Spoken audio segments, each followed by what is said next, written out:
In the aftermath of World War I, Germany faced a crushing financial burden. The defeated nation was required to pay enormous reparations under the Treaty of Versailles, signed in 1919. These payments were meant to compensate the Allied powers for the destruction caused by the war. For the newly formed Weimar Republic, the cost was staggering, set at 132 billion gold marks. Many Germans believed the amount was impossible to pay, and from the beginning the question arose, why didn't Germany simply refuse and default? At first glance, default might seem like the obvious option. However, the situation facing Germany was far more complicated. After the war, the country was politically fragile, economically weak, and diplomatically isolated. German leaders feared that openly refusing to pay would provoke severe retaliation from the victorious Allied powers, especially France and Belgium. These countries had suffered massive destruction during the war and were determined to receive compensation. The fear of military occupation was not theoretical. In 1923, when Germany fell behind on reparations payments, French and Belgian troops marched into Germany's industrial heartland in the Ruhr region. This area contained many of Germany's coal mines, steel factories, and key industries. The occupation demonstrated exactly what could happen if Germany refused to cooperate. The German government called for passive resistance, encouraging workers to strike rather than assist the occupying forces. But this resistance created a new crisis. Because striking workers still needed to be paid, the government began printing enormous amounts of money. The result was the catastrophic German hyperinflation of 1923. Prices spiraled out of control. Life savings were wiped out. Workers were paid twice a day because money lost value by the hour. For many Germans, this economic disaster became one of the most traumatic experiences of the Weimar era.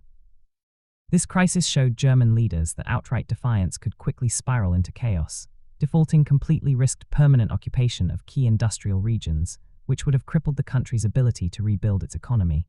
Instead of refusing outright, Germany chose a strategy of negotiation and partial compliance. International diplomacy gradually produced solutions. In 1924, the Dawes Plan restructured Germany's reparations payments and brought large loans from the United States to stabilize the German economy. American banks provided billions in credit, allowing Germany to rebuild its industry while continuing to make smaller, manageable payments. Later, in 1929, the Young Plan further reduced the total reparations and spread payments over a longer period. These agreements gave the Weimar government breathing room. Germany could remain part of the international financial system rather than becoming a completely isolated state. Maintaining access to foreign investment was crucial for economic recovery during the 1920s. There was also a political calculation. German leaders hoped that by cooperating, they could eventually persuade the Allies to reduce or cancel the reparations altogether. In many ways, this strategy worked. As the global economy collapsed during the Great Depression, the reparations system itself became unsustainable. In 1931, US President Herbert Hoover announced a one-year moratorium on payments.